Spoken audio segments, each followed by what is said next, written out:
Ever since release, the best ornament set for support units is Fleet of the Ageless. It provides HP, but more importantly, bonus attack for the team. But finally, we have a choice with the introduction of Broken Keel. This new set increases the team's crit damage instead of attack percent. So which one is better? Let's find out. Let's ignore the team comp for now and compare the two ornaments directly. On one side, we have 12% HP and 8% team attack. The other side has 10% effect resistance and 10% team crit damage. To get the bonus from Ageless, we need 120 speed, which can be hard for some of the slower support units to reach. With Broken Keel, we need 30 effect resistance, which is actually 20% from other sources since we get 10% from the set anyways. The new set is easier to reach the bonus criteria, especially for units that get free effect resistance such as Natasha. Next up, the actual team bonus. We have 8% attack versus 10% crit damage. The majority of the time, crit is always better than attack. There are two exceptions. One is when the team's damage comes from dots. Burn, wind shear, bleed, and shock cannot crit. The crit damage is a useless stat.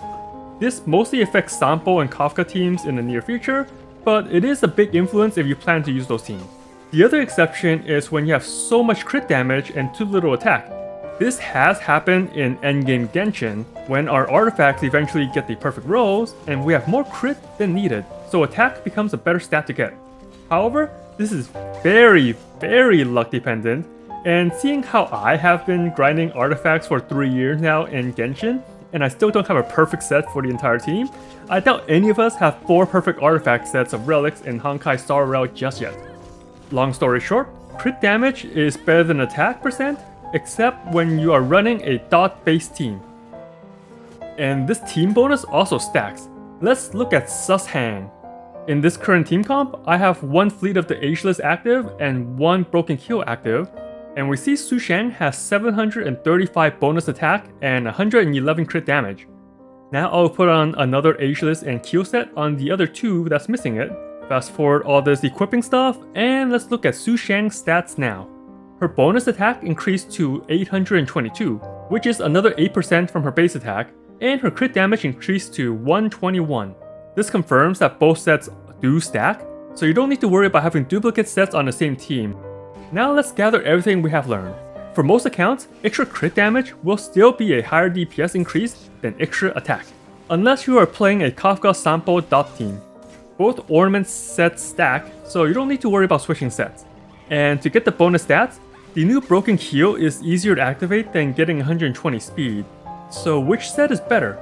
Ironically, I recommend having your healer use the Broken Keel set, and your Harmony and Nihility units use the Fleet of the Ageless. At first glance, you might think more HP on the healer is better, right? But your healer already has extra HP and outgoing healing from the chest, globe, and rope relics main stat. So another 12% is not a big deal. What's more important is preventing a healer from getting frozen or imprisoned so they can emergency ult and heal the team.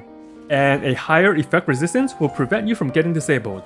Trust me, you don't want to feel the pain of an imprisoned healer watching your DPS slowly die while their healing ultimate has a big X over it. On the other hand, I recommend the Ageless set for both Harmony and Nihility units since they are naturally more squishy, and the bonus HP is better at keeping them alive than the bonus effect resistance. So there you have it. To summarize, Broken Keel is a higher DPS increase than Fleet of the Ageless, except for dot teams. I recommend Broken Keel on your healers and the Fleet of the Ageless on your offensive supports. Broken Keel is also a little better than the Belobog defense set for Fire MC. I know Fire MC scales off defense, but the shields aren't that strong anyway, so this defense won't add too much, and the effect hit rate to get the extra bonus doesn't really help Fire MC since they don't really burn enemies. On the other hand, if you have Japard, then stick with the Belobog defense set since his shields are highly dependent on his defense, and having more effect hit rate makes it easier for him to freeze enemies. And best of luck on farming for the new set. The new World 7 is a breath of fresh air since we can take a break from farming World 3 non-stop, and don't forget all the extra stellar jades we are getting. That's a wrap, thanks for watching, and as always, have fun out there, Trailblazer.